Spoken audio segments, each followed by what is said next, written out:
हाय दोस्तों, हमारे इस YouTube चैनल में आपका स्वागत है। आज हम लेकर आए हैं एक नया टॉपिक का नाम है वसीयत। आइए इसे समझते हैं। वसीयत क्या है? देखो, वसीयत एक तरह से एक लिखित समझौता है कि कोई भी अगर व्यक्ति उसके मरने के बाद उसका जो संपत्ति है, जैसा कि कोई ज़मीन हो, पैसा हो या घर हो, कुछ भी संपत्ति, मरने के बाद उसका संपत्ति किसके नाम का होगा, इसका मालिक कौन बनेगा, कौन कितना पाएगा, ये एक तरह से लिखित समझौता होता है। उसे ही हम लोग वसीयत कहते हैं। मतलब कि वसीयत में लिखा होता है कि व्यक्ति मरने के बाद उसका ज़मीन जायदाद किसका होगा। ठीक है। वसीयत जो है तैयार कब होता है? वसीयत तैयार व्यक्ति के मरने से पहले होता है। ठीक है।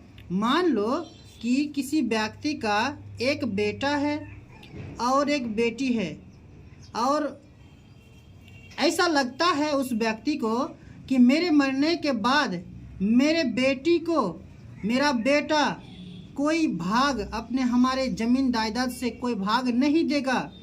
मतलब उसको लगता है कि मेरा बेटा मेरे बेटी को कोई भाग, हिस्सा, ज़मीन जायदाद का हिस्सा नहीं देगा। तो क्या करता है, वो अपने पिताजी जो होता है वो अपने बेटी को वसीयत लिख कर देता है। क्या लिख कर देता है? वसीयत लिख कर देता है कि बेटी का हिस्सा होगा कि नहीं।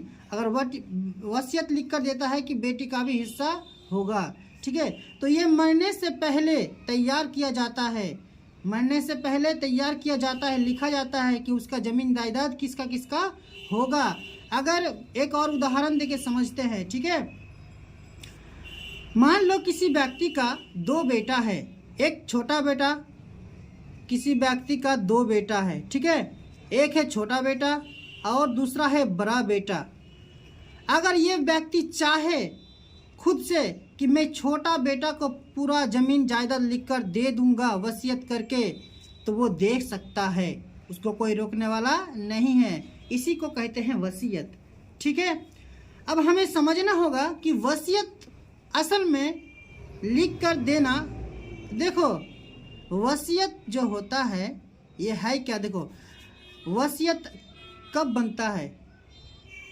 जब ज़मीन जायदाद ये जो व्यक्ति देगा, पिताजी, जिसका पिताजी होगा उसका ज़मीन जायदाद उसके नाम से वसीयत जो होगा उसका खुद का ज़मीन होना चाहिए, तभी वो वसीयत कर सकता है। ठीक है। आइए समझते हैं कि वसीयत को बदला भी जा सकता है। वो व्यक्ति जब जीवित था वसीयत लिख के दिया कि मेरे मरने के बाद किसका ज़मीन होगा, लेकिन वो चाहे तो बदल भी सकता है। ठीक है। ये लागू कब होता है? मरने के बाद लागू होता है। ठीक है। वसीयत तो जब जीवित थे तो लिख कर दे दिया, और जब मर गए तब क्या हुआ, वसीयत लागू हो गया, उसका ज़मीन जायदाद वसीयत के हिसाब से भाग बंटरा हो कर लिए। यही तो मरने के बाद ही लागू हुआ। ठीक है। वसीयत को आप ऐसे ही कोई नॉर्मल पेपर पर भी बना सकते हैं। वसीयतनामा ये वैलिड है, ये मान्यता है। लेकिन अगर आप स्टंप पेपर पर बनाते हैं, किस पर? स्टंप पेपर पर बनाते हैं, तो ये एक तरह से सरकारी साक्ष्य के रूप में और भी मजबूत हो जाता है। लेकिन आप ऐसे नॉर्मल पेपर पर भी बना सकते हैं, ये भी एक तरह से वैलिड है। लेकिन हाँ, जब वसीयत लिखा जा रहा हो तब दो गवाहों की ज़रूरत है। दो गवाह होना चाहिए, और हाँ, जो दो गवाह होंगे या ज़्यादा उम्र के नहीं होना चाहिए, क्योंकि देखो वह इंसान मरने के बाद ही क्या होता है, वसीयत लागू होता है। अब दो व्यक्ति का अगर ज़्यादा उम्र का होगा तो वो पहले मर जाएगा, तो फिर दिक्कत ना है। तो पहले होता क्या है कि कोई ऐसा जो नौजवान हो या फिर 30 साल की उम्र का हो, तो इस तरह के गवाह होना सही होगा। ठीक है। इसके बाद हस्ताक्षर होता है, उसमें वसीयत में हस्ताक्षर होता है। समझे? तो यह है वसीयत। अब समझते हैं कि वसीयत क्यों लिखा जाता है। देखो,